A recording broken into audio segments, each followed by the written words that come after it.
படிக்கிறதுக்காக ஊரை விட்டு ஊருக்கு போய் அங்கே ஒரு ஹாஸ்டலில் தங்கும்போது ரொம்பவே கவனமாக இருக்கணுங்க. அந்த இடத்துல என்ன நடந்திருக்கு, என்ன நடந்துட்டு இருந்துச்சு, இது எல்லாமே நமக்கு தெரியாது. அங்கே இருக்கிறவங்க வார்னிங் கொடுத்தாங்கன்னா அதுக்கேற்ற மாதிரி நம்மளும் அனுசரித்து போயிடணும். அதாவது அந்த பக்கம் போகக்கூடாது. நீங்கள் என்னடா சொல்கிறது, நான் என்னடா கேட்குறதுன்னு சொல்லிட்டு அந்த இடத்துக்குள்ளே நான் போவேன். அப்படி என்னதான் அந்த இடத்துக்குள்ளே இருக்குன்னு தெரிஞ்சுக்கிறதுக்கு ஆசைப்படுறதோடு சேர்த்து அந்த இடத்துக்குள்ளேயும் போய் அங்கே இருக்கிற அமானுஷ்யத்துக்கிட்ட மாட்டிக்கிட்டு முழிச்சிருக்கிறாங்க. இன்றைக்கி நமக்கு ஸ்டோரி அனுப்பின பொண்ணு அவங்க மட்டும் கிடையாது, அவங்களோட ஃப்ரெண்ட்ஸ் 2 பேர், மொத்தம் 3 பொண்ணுங்க ஹாஸ்டலுக்கு போயிருக்கிறாங்க. எஸ், இன்றைக்கி நம்ம பார்க்க போகிறது ஹாண்டட் லேடிஸ் ஹாஸ்டல் சீரீஸ் தாங்க. எதனால் இதை சீரீஸ்ன்னு சொல்கிறேன்னா, இதுக்கு முன்னாடியே நம்ம பார்ட் 4 வரைக்கும் பார்த்துருக்கோம்னு நினைக்கிறேன். அதோட லிங்க் எல்லாமே கீழே நான் டிஸ்கிரிப்ஷனில் கொடுக்குறேன். மேபி இது பார்ட் 4 இதுதானா என்னன்னு தெரில, எனக்கு சரியாக ஞாபகம் இல்லை. கீழே டிஸ்கிரிப்ஷனில் நான் கொடுக்குறேன் மற்ற லிங்க் எல்லாமே. அது எல்லாமே லேடிஸ் ஹாஸ்டலில் நடந்த அமானுஷ்யங்கள் சம்மந்தப்பட்ட உண்மை கதைகள் தாங்க. பார்க்காதவங்க இந்த ஸ்டோரியை பார்த்து முடிச்சதுக்கப்புறமா டிஸ்கிரிப்ஷனில் இருக்கிற லிங்கை தொட்டு மற்ற ஸ்டோரியும் பார்த்து என்ஜாய் பண்ணுங்கள். குறிப்பாக இப்போது இந்த வீடியோவை ஹாஸ்டலில் உட்காந்து பொண்ணுங்க யாராவது பார்த்துட்டு இருந்தீங்க அப்படின்னா தனியாக பார்க்காதீங்க. உங்களோட ஃப்ரெண்ட்ஸ் யாராச்சும் ஒரு 2 பேரை கூப்பிட்டு கூட்டமாக உட்காந்து பாருங்கள். டிஸ்க்ளைமர் நான் முன்னாடியே சொல்லிட்டேன். Welcome to our show devil's kitchen.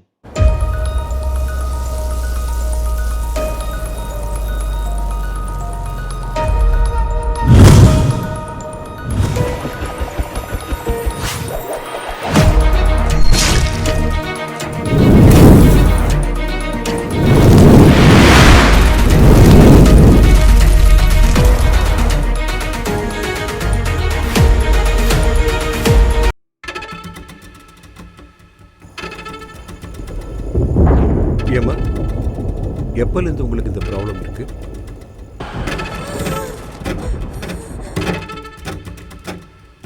எனக்கு ஒரு பிரச்சனை இல்லை, உங்கள் பிரச்சனைக்கு தான் மார்னிங் 11 o'clock டாக்டர் கிட்ட அப்பாயின்மெண்ட் வாங்கியிருக்கேன். ஹலோ கோஸ்டிஸ், நான் உங்களோட பிரபாகரன். இன்னைக்கு நம்ம பார்க்க போகிற ஸ்டோரியை எனக்கு அனுப்பின பொண்ணு பேர் பிரியாங்க. பிரியா, தீபா, கவிதா, இவங்க 3 பேருமே மதுரையை சேர்ந்த பொண்ணுங்க. இவங்க 3 பேருமே சின்ன வயசுலேருந்து ஒன்றா தான் படிச்சிருக்கிறாங்க, ஒன்றா தான் வளர்ந்துருக்கிறாங்க. ரொம்பவே திக் ஃப்ரெண்ட்ஸுங்க.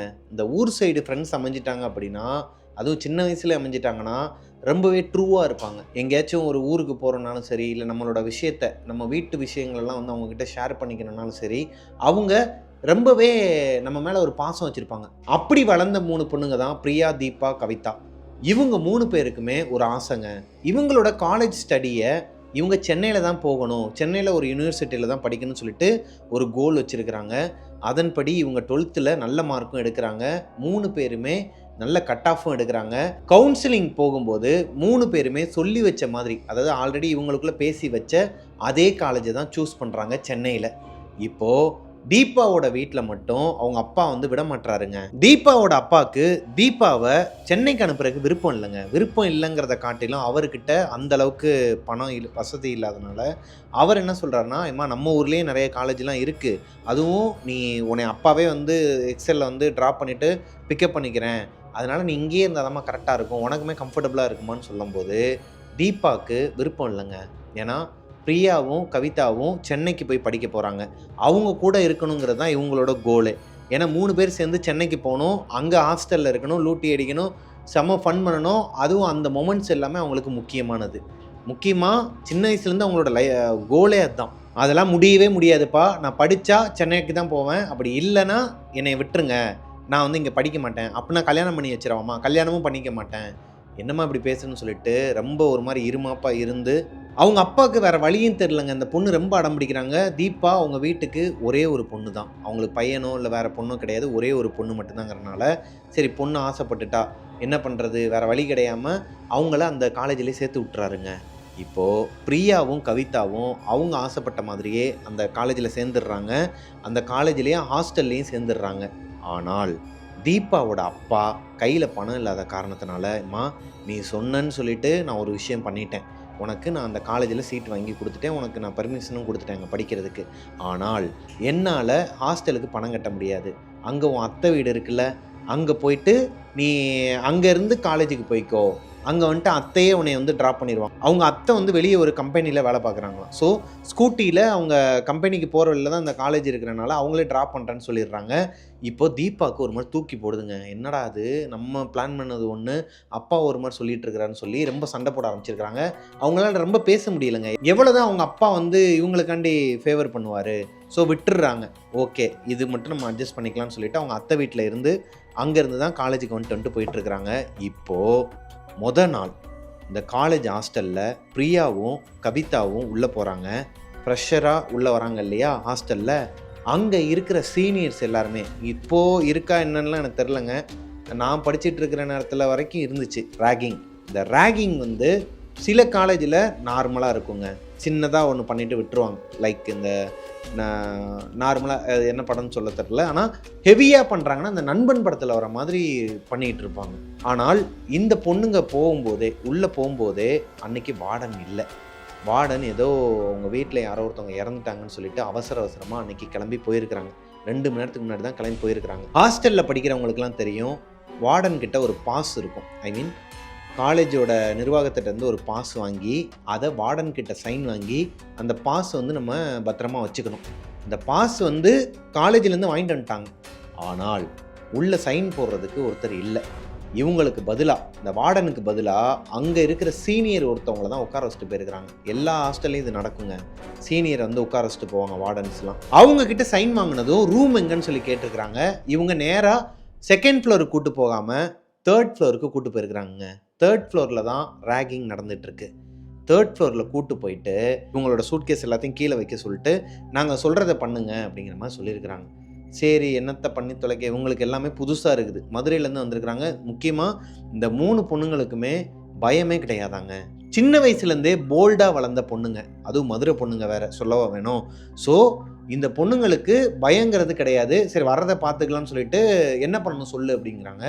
அந்த 4வது ரூம் இருக்கு இல்லையா, அந்த 4வது ரூம் தான் அந்த 3வது ஃப்ளோரில் கடைசி ரூமாங்க. அந்த ரூமில் ஒரு பொருள் இருக்குது, அதை மட்டும் எடுத்துகிட்டு வா.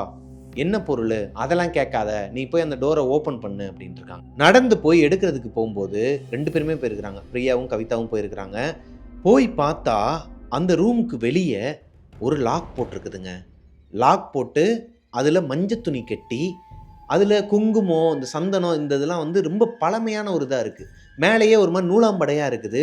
அது போக சுற்றிலும் நிறைய கயிறுலாம் கட்டி வச்சுருக்கிறாங்க. அங்கங்கே ஒரு மாதிரி மந்திரிச்ச தகடுலாம் வச்சுருக்கிறாங்க. இந்த 2 பொண்ணுங்களுக்கும் ஒரு மாதிரி பயம் இல்லை, ஆனால் பார்த்தோன்னே ஒரு பதட்டம் வரும் இல்லையா. என்னடா அது, இவளுகளே வந்து இந்த மாதிரி உருவாக்கி வச்சுருக்கிறாளுங்களா, இல்லை இது உண்மையாகவே ஒரு மாதிரி அமானுஷ்யமான அறையா, ஏன்னா ரொம்ப ஒரு மாதிரியாக இருக்கேன்னு சொல்லிட்டு பயந்துக்கிட்டே நின்றுட்டு இருக்கும்போது சீனியர் கத்துறாங்க. ஏய், உன்னை என்ன சொன்னேன், உள்ளே போக சொன்னேன்ல அக்கா, இந்த லாக் பண்ணியிருக்கிறாங்கக்கா, லாக்கை உடடி அப்படின்ட்டு இருக்கிறாங்க. ஒன்றுமே புரியலை. இப்போ இவளுக்கு பேச்சை கேட்டு உடைக்கிறதா, இல்லை சும்மா தான் சொல்கிறாங்களா, நம்ம அழுகணும், இல்லை நம்ம வந்து ஒரு மாதிரி பயந்துடணும்னு சொல்லிட்டு இவங்களே இந்த செட்டப் வச்சுருக்காங்களான்னு தெரில. இப்போ கவிதா என்ன பண்ணுறாங்கன்னா, பிரியாவை ஓரமாக நிற்க சொல்லிட்டு அங்கனுக்குள்ளே ஒரு இரும்பு டேப் ஒன்று உடஞ்சி கிடக்குதாங்க. அந்த உடஞ்சி போன இரும்பு டேப்பை எடுத்து அடித்து உடைக்கிறாங்களாம். அது உடையவே இல்லையா, ரொம்ப துருப்பிடிச்சு போய் ஒரு மாதிரியாக தாங்க இருந்திருக்குது. அதுவும் அந்த பூட்டும் சரி, இவங்க அடித்து உடைச்ச அந்த கம்பியும் சரி, 2மே துருப்பிடிச்சு தான் இருக்குது. அந்த இரும்பு கம்பி கவிதாவோட கையை கிழிச்சிருச்சுங்க. இவங்க அடித்து உடைக்கிற ஃபோர்ஸில் கிழிச்சிருச்சு. இப்போது இன்னும் ஒரே ஒரு அடி அடித்தாங்கன்னா அந்த பூட்டு உடஞ்சிருமா. இந்த நேரத்தில் அங்கே இன்னொரு சீனியர் ஒருத்தவங்க, என்னதான் மோசமான சீனியர் இருந்தாலும் ஒரு குட்டு ஒருத்தவங்க இருப்பாங்க இல்லையா, அந்த மாதிரி ஒரு அக்கா வந்து, ஏய் என்ன பண்ணிகிட்டு இருக்கீங்க, யாரை கேட்டு இப்போ அந்த இடத்துக்கு போனீங்க, அங்கெல்லாம் நிற்கவே கூடாது, வாங்கன்னு சொல்கிறேன்னு சொல்லிட்டு அரட்டி இருக்கிறாங்க. அவங்க வந்ததுமே இங்கே இவங்களை ரேகிங் பண்ணிகிட்டு இருக்காங்க இல்லையா, இந்த கேங்குக்கும் அவங்களுக்கும் ஒரு சண்டை வருதுங்க. இங்கே பார், புதுசாக வந்திருக்காங்கறனால தேவையில்லாத வேலை பார்த்துட்டு இருக்காங்கன்னு சொல்லிட்டு திட்டி அனுப்பி விட்டுறாங்க. பிரியாவையும் கவிதாவையும் இப்போ கூப்பிடுறாங்க. யாருமா நீங்கள், புதுசாக வந்தீங்கன்னா அவங்க சொன்னாங்கன்னா கேட்பீங்களா, ஃபர்ஸ்ட் எய்டெலாம் பார்த்து அவங்களோட ரூமில் போய் விட்டுறாங்க. மைண்ட் ஃபக் ஆகிருக்குதுங்க நாளே பிரியாவுக்கும் கவிதாவுக்கும். நல்ல வேலைடி தீபா வரலை, ஏன்னா தீபா ரொம்ப கோவக்காரங்களாம். இந்த மாதிரி தீபா கிட்ட சொல்லியிருந்தாங்கன்னா பொழிச்சுன்னு ஒரு அறை விட்டுருப்பாங்களாம், சீனியர்னாலும் சரி யாராக இருந்தாலும் சரி, ஏன்னா அந்த மாதிரி கேரக்டர் அவங்க. நல்ல வேலை அவள் வரலன்னு சொல்லி இவங்களுக்குள்ளே பேசி சிரிச்சுக்கிட்டு நைட்டு அவங்களோட ரூமை எக்ஸ்ப்ளோர் பண்ணியிருக்கிறாங்க. அவங்களோட ஹாஸ்டலோட அமைப்பு எப்படி இருக்குன்னா, இவங்களோட ஹாஸ்டலில் மொத்தம் 4 ஃப்ளோராங்க. இவங்க இருக்கிறது 1st ஃப்ளோரில். இவங்க இப்போ ரேகிங்கில் போய் மாட்டிக்கிட்டது 3rd ஃப்ளோரில். அங்கே தான் சீனியர்ஸ்லாம் இருப்பாங்களாம். காலேஜ் கேம்பஸ்குள்ளே தான் இவங்களோட ஹாஸ்டல் இருக்குது. ஸோ இவங்களோட ஹாஸ்டல்ல இருந்து ஒரு 200 மீட்டர் நடந்து போனால் ஒரு பேஸ்கெட் பால் கோர்ட் இருக்குமாங்க. அதை ஒட்டியே இவங்களுக்கு அந்த கேண்டீன் இருக்குமா. அங்கே தான் இவங்க போய் சாப்பிட்றது. அதாவது மெஸ்ஸு, ஹாஸ்டலோட மெஸ் அங்கே தான் இருக்குது. அங்கே தான் போய் இவங்க சாப்பிட்டுட்டு வரணுமாங்க. இதுதான் இவங்க ஹாஸ்டலோட ஒரு அமைப்பு. இவங்க ஹாஸ்டல் ரூம் எப்படி இருக்குன்னா மொத்தம் 4 காட் இருக்குமாங்க. ஒவ்வொரு ரூமுக்கும் 4 பேர் தங்கணுமா. இவங்க 2 பேர் மட்டும்தான் இவங்களோட ரூமில் இருந்திருக்கிறாங்க. இவங்க இருந்த ரூம் நம்பர் 102. ரெஸ்ட் ரூம் காமனாக தான் இருக்குமாங்க. ஒவ்வொரு ஃப்ளோர்லேயுமே லாஸ்ட்டில் இந்த இப்போது 4வது ரூமில் உடச்சிட்டு இருந்தாங்க இல்லையா, அதுக்கு பக்கத்தில் தான் 3வது ஃப்ளோரோட ரெஸ்ட் ரூம் இருக்குமாங்க. அதே மாதிரி தான் ஒவ்வொரு ஃப்ளோர்லேயுமே கடைசி ரூமுக்கு பக்கத்தில் ரெஸ்ட் ரூம் இருக்குமா. அன்னைக்கு நைட்டு இவங்க தூங்குறதுக்கே லேட் ஆகிருக்குதுங்க. தீபா கிட்ட நடந்தது எல்லாத்தையும் பிரியா சொல்லிக்கிட்டு இருக்கிறாங்க. தீபா ரொம்பவே கடுப்பாகிறாங்க. நான் அங்கே இருந்திருக்கணும், எங்கள் அப்பாவால் இவளுக்கு தப்புச்சிட்டாளுங்க, நான் அங்கே வந்திருந்தேன்னா நடந்திருக்கதே வேறு, நீங்கள் ஏண்டி சும்மா விட்டீங்க, அடித்து மூஞ்செல்லாம் பேக்க வேண்டியதானே அப்படிங்கிற மாதிரிலாம் பேசிகிட்டு இருக்கும்போது கவிதா மட்டும் ஒரு மாதிரி அமைதியாக உட்காந்துருக்குறாங்க. அவங்க அன்னைக்கு தான் அந்த ஹாஸ்டலுக்கு வந்திருக்கிறாங்க. எதனால் இப்படி உட்காந்துருக்குறா கவிதா? அதுவும் ஜன்னலை பார்த்துக்கிட்டு வெளியே ஏதோ ஒரு இடத்த தான் ஒரு பாயிண்ட் பண்ணி பார்த்துக்கிட்டே இருக்கிறாங்களாம். பிரியாவுக்கு தெரியும் கவிதாவை பற்றி. இவங்க இந்த மாதிரி உட்கார்ற ஆளே கிடையாது. ஒரு மாதிரி கலகலன்னு பேசுகிற ஆள் தான். கவிதா அவங்களோட பெருவிரலை பிடிச்சிக்கிட்டு ஒரு மாதிரி அந்த அமுக்கிக்கிட்டே இருக்கிறாங்களாங்க. மேலே தான் ஃபஸ்ட் எய்டு பண்ணி போட்டு வச்சுருக்கிறாங்க. அதை அவங்க அமுக்க அந்த மருந்தோடு சேர்ந்து பிளட்டு கொஞ்சம் கொஞ்சமாக வெளியே வரதை கவனிச்சிருக்கிறாங்க பிரியா. தீபா ஒரு நிமிஷம் இருன்னு சொல்லிட்டு கட் பண்ணிவிட்டு, ஏய் கவிதா வாடி, நம்ம அந்த அக்காவை போய் பார்த்துட்டு கொஞ்சம் ஃபஸ்ட் எய்டு மறுபடியும் வாங்கிட்டு வரலாம், ஃபஸ்ட் எய்டு பாக்ஸ் இவங்ககிட்ட கிடையாது, வாங்கிட்டு வரலாம், பிளட்டு வருதுன்னு சொன்னால், அதெல்லாம் சரியாயிடும்டி, நீ வேறு, நான் தான் அமுக்கி வர வச்சிட்டேன் போல், அதெல்லாம் ஒன்றும் இல்லை, படுத்துக்கன்னு சொல்லிட்டு அவங்க பாட்டுக்கு படுத்துட்டாங்களாம். பிரியாவுக்கும் சரி ஓகே அவளே சொல்கிறா, நம்ம எதுக்கு எதுவும் சொல்லிக்கிட்டுன்னு அவங்க பாயிண்ட் பண்ணியே பார்த்துட்டு இருந்தாங்க இல்லையா, அந்த இடத்த பார்க்குறதுக்கு ட்ரை பண்ணியிருக்கிறாங்க. ஜன்னல்கிட்ட மெதுவாக போகும்போது இவங்க ஜன்னல் பக்கத்தில் தான் கவிதாவோட அந்த காட்டு இருக்குமா. அப்படியே அதுக்கு ரைட் சைடில் தான் பிரியாவோட காட்டு இருக்குமா. அதாவது யாருமே வரல, இன்னும் 2 பேர் வரல, இவங்க 2 பேர் தான் இருக்கிறாங்க. அவங்க அந்த ஜன்னல்கிட்ட போய் பார்க்கலான்ட்டு போகும்போது கவிதா அவங்களோட கையை பிடிச்சிட்டு, என்ன பண்ணுற, போய் தூங்கு, நாளைக்கு காலேஜ் இருக்குல்ல, போ தூங்கு அப்படின்ட்டு இருக்காங்க. பிரியாவும் போய் படுத்து தூங்கிடுறாங்க. நைட்டு ஒரு 1:30 மணி இருக்குமா. அவங்க ஏரியாவுக்கு பின்னாடி, அதாவது அந்த ஹாஸ்டலுக்கு அப்படியே பேக் சைடில் தெருநாய்ங்க எல்லாமே ஒன்று சொன்ன மாதிரி ஊழை விட்டுக்கிட்டு கத்திக்கிட்டு இருந்திருக்குதுங்க. பிரியாவுக்கு ஒரு மாதிரி தூக்கம் கலையுதுங்க. ஒரு மாதிரி என்னடா அது, நாளே இப்படி நாய்ங்கெல்லாம் கத்துது, இங்கே இந்த நாய்ங்களோட தொல்லை, சீனியர்ஸ் நாய்ங்களோட தொல்லை தான் தாங்காதுன்னு பார்த்தா தெரு நாய்ங்களோட தொல்லையும் தாங்கணும்னு சொல்லிட்டு எந்திரிச்சிருக்கிறாங்க. எந்திரிச்சு பார்க்கும்போது கவிதா அவங்களோட காட்டில் இல்லை. மெயின் டோர் ஓப்பனில் இருக்குது. பிரியாவுக்கு ஒரு மாதிரி பயமாகுதுங்க. என்னடா அது, அப்போ தான் டைம் பார்க்குறாங்க, மணி 1:30 மணிக்கு கவிதா எங்கே போயிருப்பாங்க? தெரியாத ஒரு ஊர், தெரியாத ஒரு காலேஜ், தெரியாத ஒரு ஹாஸ்டல். மேலே இருக்கிறவங்க யாருமே உங்களுக்கு ஃப்ரெண்ட்ஸ் கிடையாது. ஒருவேளை பிளட்டு அதிகமாக வெளியே வந்து அந்த சீனியர் அக்காவை பார்த்து ஃபஸ்ட் எய்டு பாக்ஸ் வாங்க போயிருப்பாளோ, போய் பார்க்கலான்னு சொல்லிட்டு அங்கேருந்து எந்திரிச்சு வெளியே வந்திருக்கிறாங்க. ஃபஸ்ட் ஃப்ளோர் ஃபுல்லாக தேடி இருக்கிறாங்க, கவிதாவை காணுங்க. ரெஸ்ட் ரூமில் போய் பார்த்துருக்குறாங்க, கவிதா இல்லை. செகண்ட் ஃப்ளோருக்கு போயிருக்கிறாங்க. செகண்ட் ஃப்ளோர்லையுமே கவிதா இல்லை. ஏன்னா வெளியே தான் நிற்கணும், இல்லை எதனா ஒரு ரூம் திறந்துருக்கணும். அப்படி எந்த ஒரு சிம்டம்ஸுமே செகண்ட் ஃப்ளோரில் கிடையாது. ஆனால் லாஸ்ட்டில் இருக்கிற பாத்ரூம்குள்ளே ஒரு மாதிரி யாரோ ஒரு பொண்ணு யூஸ் பண்ணிகிட்டு இருக்கிற மாதிரி ஒரு சத்தம் கேட்குதுங்க. மெதுவாக நடந்து போகிறாங்க, பயமாக இருக்குது. ஏன்னா நைட்டு 1:30 மணிக்கு நாய்ங்கெல்லாம் குலைச்சிக்கிட்டு இருக்குதுங்க. இந்த நேரத்தில் ஒரு பொண்ணு மட்டும் தனியாக அந்த மயான அமைதியில், ஏன்னா எந்த பொண்ணுங்களும் முழிச்சிருக்கலை, இவங்க மட்டும் தனியாக நடந்து போகிறாங்க. அவங்களோட ஃப்ரெண்டை காணுன்னா அவங்களுக்கு எப்படி இருக்கும்? பயந்துக்கிட்டே அந்த ரெஸ்ட் ரூம் கிட்ட போனால் டக்குன்னு அந்த ரூமை திறந்துட்டு யாரோ ஒருத்தவங்க வெளியே வந்துருக்குறாங்க. பதறி இருக்கிறாங்க. பார்த்தா வேற ஒரு பொண்ணு, செகண்ட் ஃப்ளோரில் இருக்கிற வேற சீனியர் பொண்ணு, செகண்ட் இயர் படிக்கிற ஒரு பொண்ணு வந்திருக்கிறாங்க. அவங்க இவங்கள பார்த்து பயந்துருக்கிறாங்க. யாருமா நீ? ஏன்னா இவங்கள பார்த்ததே கிடையாது அவங்க. யாருமா நீ இந்நேரத்தில் இங்கே வந்து நிற்கிற? இல்லை நான் ஃப்ரெஷ்ஷருக்கா, நான் ஃபஸ்ட் இயர் ஸ்டூடெண்ட்டுக்கா. ஜூனியர்னா கீழேயே ரெஸ்ட் ரூம் இருக்குல்ல, மேலே உனக்கு என்ன வேலைன்னு சொல்லிட்டு அரட்டி இருக்கிறாங்க. இல்லை என் ஃப்ரெண்டை காணோம், அதான் தேடி வந்தேன். அவ எதுக்கு இங்கே வரப்போறா, கீழே போய் பாருன்னு சொல்லிட்டு அவங்களோட ரூமுக்கு போயிட்டாங்க. ரொம்ப பயந்துட்டாங்களாம் அந்த சீனியர். ஃபைனலாக அந்த 3rd ஃப்ளோரில் போய் பார்த்துடலான்னு சொல்லிட்டு 3rd ஃப்ளோருக்கு போகிறாங்கங்க. இங்கே தான் அவங்களுக்கு அந்த ரேகிங் நடந்திருக்குது. அந்த டோரை தான் கவிதா உடச்சிருந்துருக்குறாங்க. அப்போது தான் அவங்க கையில் பிளட்டும் வந்திருக்குது. இப்போ பிரியாவோட மனசுக்குள்ளே ஒரு தாட் வருதுங்க. ஒரு வேளை பிரியா அந்த ரூம்குள்ளே போயிருப்பாங்களோ, ஏன்னா இன்னும் ஒரு அடி அடித்தா அந்த பூட்டு வந்து உடஞ்சிருச்சு, ஆல்மோஸ்ட் உடஞ்சிருச்சு. அதை லைட்டாக இழுத்து விட்டாலே வந்துருமா கையோட. இந்த கவிதாங்கிற கேரக்டருக்கு சின்ன வயசுலேருந்தே ஆர்வ கோளாறாங்க.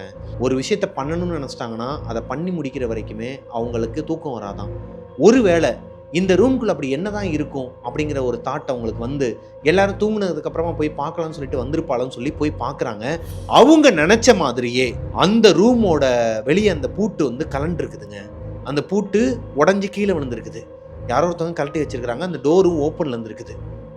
வெளியே ரத்தம் சொட்டு சொட்டாக ஆரம்பிச்சிருக்குதுங்க. இப்போ வரைக்குமே இவங்க செகண்ட் ஃப்ளோரில் போனப்போ ரத்தம் எதுவுமே இல்லை.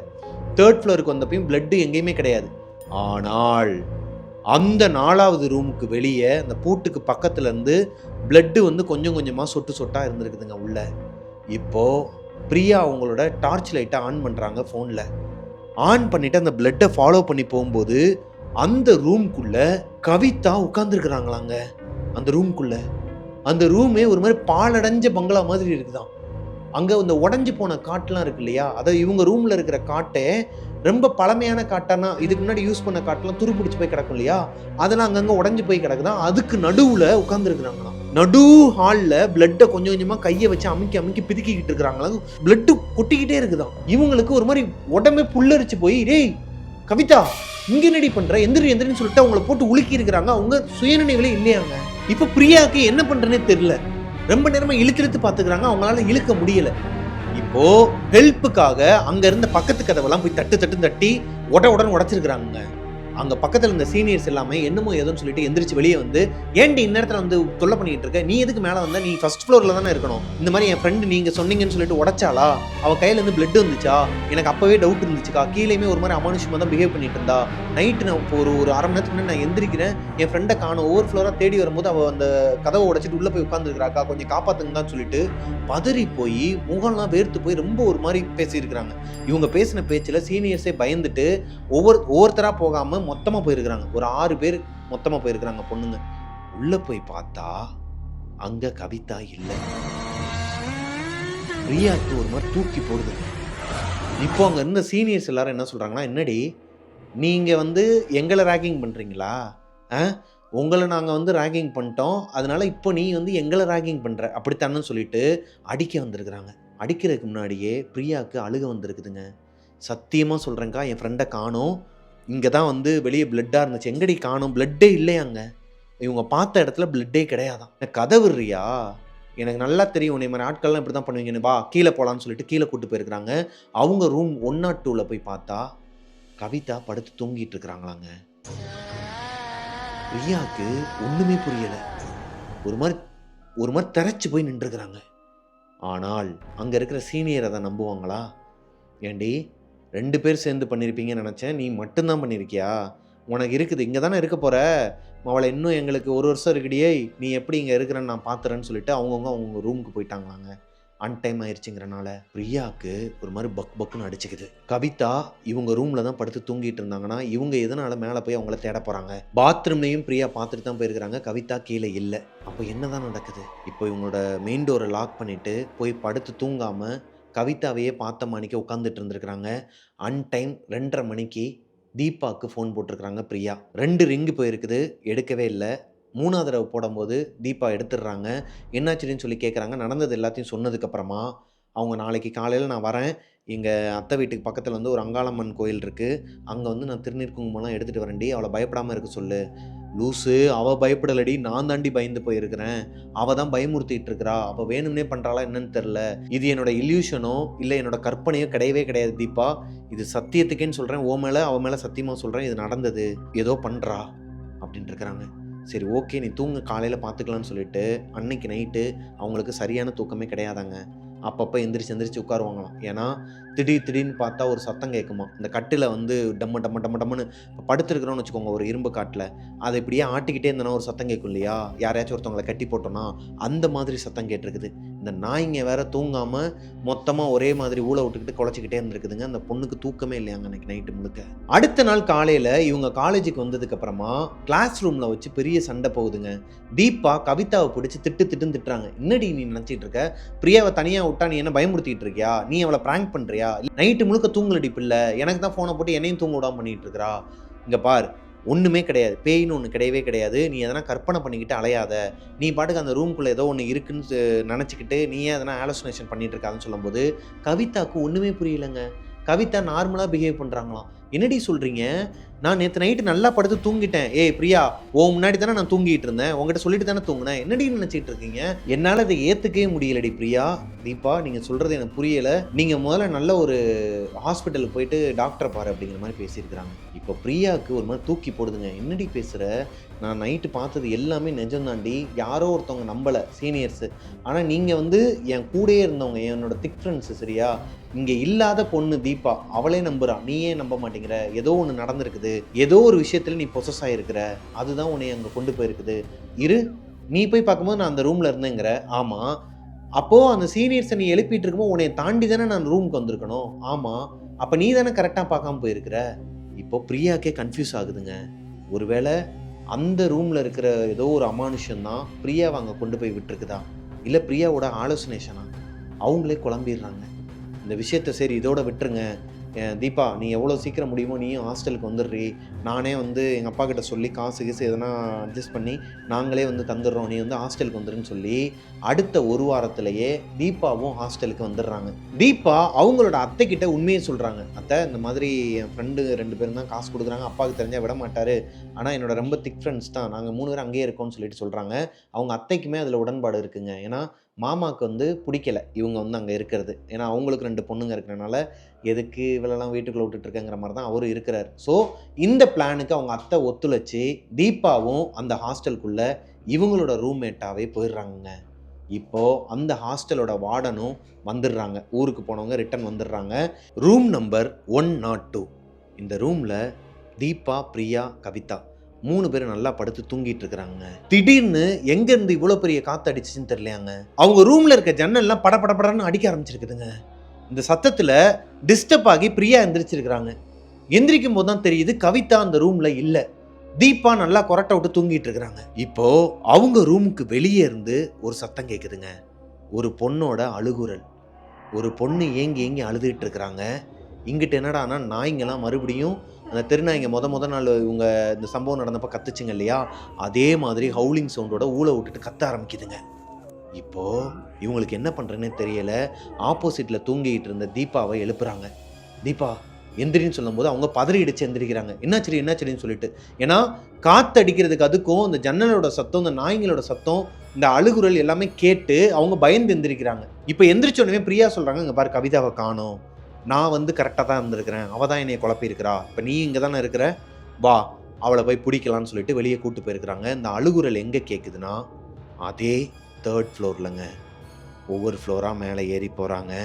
3rd ஃப்ளோரில் அந்த அழுகுரல் அதிகமாக கேட்டுட்ருக்கு.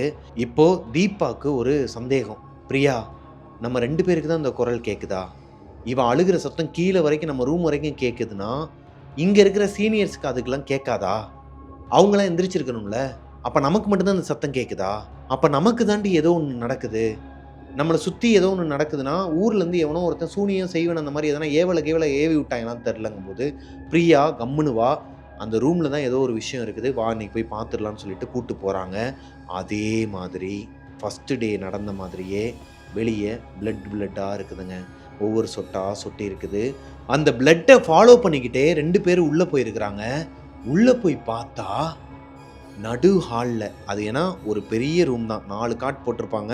3rd ஃப்ளோர் தான், இருக்கிறதுலே பெரிய ரூம்ஸ்லாம் இருக்கிறதாங்க சீனியர்ஸுக்கு. ஏசி ரூம் கிடையாது, எதுவுமே ஏசி ரூம் கிடையாது. அங்கே ஃபேனில் தூக்கு போட்டு தொங்கிக்கிட்டு இருக்கிறாங்களாம் கவிதா. இதை பார்த்ததுமே பிரியாவுக்கும் தீபாவுக்கும் ஒரு மாதிரி தூக்கி போட்டிருக்குதுங்க. என்ன பண்ணன்னு தெரியாமல் அலறி அடித்து கத்திக்கிட்டே அழுதுகிட்டே அவங்களோட காலை பிடிச்சிக்கிட்டு மேலே தூக்குறதுக்கு ட்ரை பண்ணிட்டு இருக்கிறாங்க. அவங்க ஆல்மோஸ்ட் இறந்துட்டாங்களாம். அவங்களோட நாக்கெல்லாம் வெளியே பிதுங்கி கண்ணு 2 வெளியே அப்படியே தொங்குதாங்க.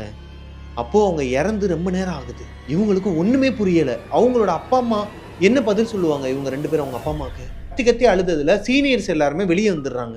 இந்த லாஸ்ட் ரூமில், அதுக்கு முந்தின ரூமில் இருக்கிற சீனியர்ஸ் 2 பேர் வெளியே வந்து பார்க்கும்போது உள்ளுக்குள்ளேருந்து தான் சத்தம் கேட்குது. இந்த ரூமில் லைட்டும் கிடையாதாங்க. டார்ச் அடிச்சுக்கிட்டே வந்து பார்த்தா பிரியாவும் தீபாவும் ஒருத்தருக்கு ஒருத்தர் கட்டி பிடிச்சிக்கிட்டு அழுதுகிட்டு இருக்கிறாங்களாங்க. அங்கே கவிதா கிடையாது. என்னடி ஆச்சு உங்களுக்கு, பைத்தியங்களா? இவ யார் ரீ? ஏன்னா அந்த தீபா பொண்ணு வந்தது இந்த சீனியர்ஸ் பார்க்கல. இவ யார்ரி புதுசாக இருக்கிறா, இவ என்னடி பண்ணிட்டு இருக்கீங்க, ஏன்டி அழுதுட்டு இருக்கீங்கன்னு சொல்லி கேட்கும்போது எங்களோட ஃப்ரெண்டு வந்து இந்த மாதிரி தூக்கில் தொங்கி இறந்துட்டா கவிதா அப்படின்னு சொல்லி கையை காட்டிடுறாங்க. அங்கே யாருமே இல்லை. ஐயையோ இதுங்க முழு பைத்தியங்க போல, முதல்ல இங்கே பாரு இங்கே இருக்காதீங்க, முதல்ல நீங்கள் 2 பேரும் கிளம்புங்க, முதல்ல உங்கள் ரூமுக்கு போங்கன்னு சொல்லிட்டு அடித்து பற்றி விட்டுருக்குறாங்க. பிரியாவுக்கும் தீபாவுக்கும் ஒன்றுமே புரியலை. ஏன்னா ரிட்டன் அவங்க ரூமில் வந்து பார்த்தா கவிதா அவங்களோட பெட்டில் படுத்து தூங்கிட்டு இருக்கிறாங்களாங்க. இது தாண்டி ஃபஸ்ட்டு டேவும் நடந்துச்சுன்னு சொல்லிட்டு பிரியா சொல்கிறாங்க.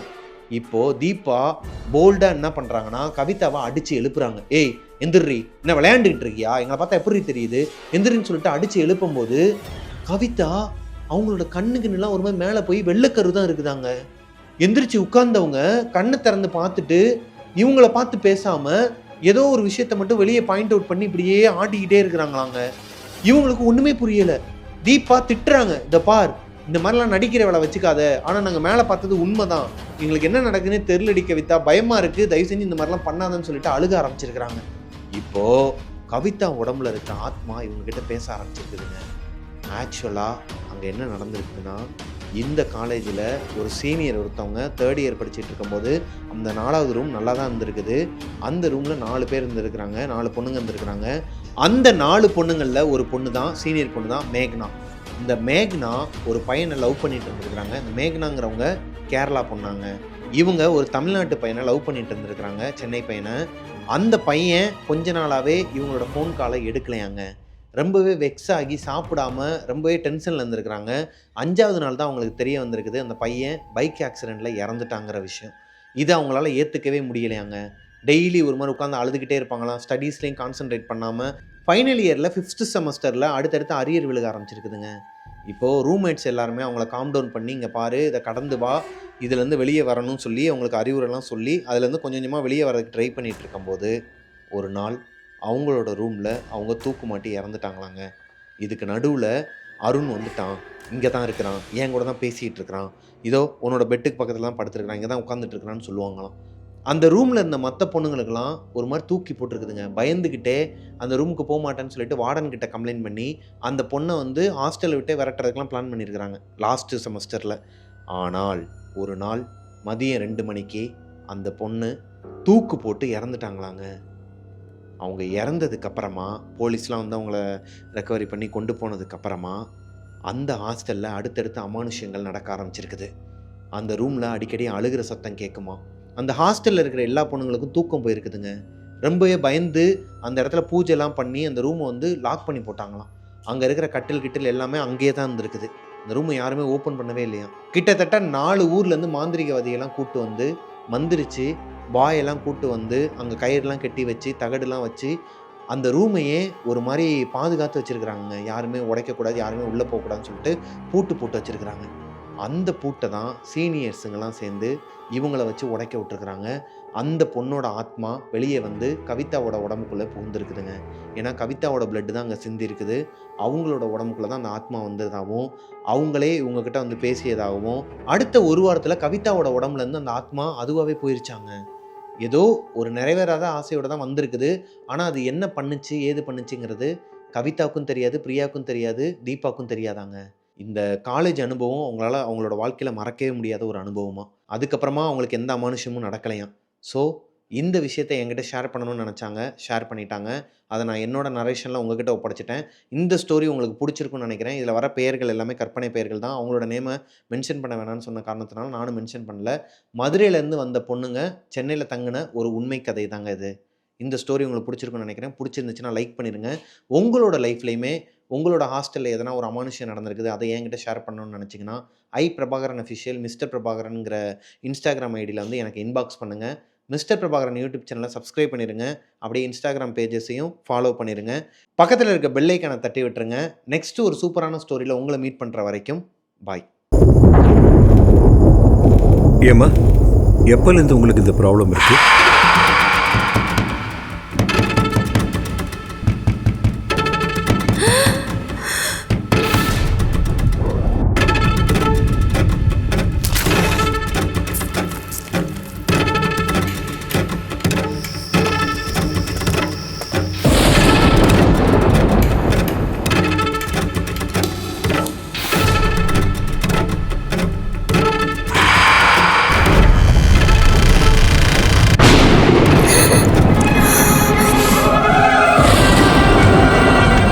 அப்பா அம்மா கிட்ட பேசுறதுக்கு நான் என்ன ரிஸ்க் வேணா எடுக்க தயாரா இருக்கேன் ராகுல்.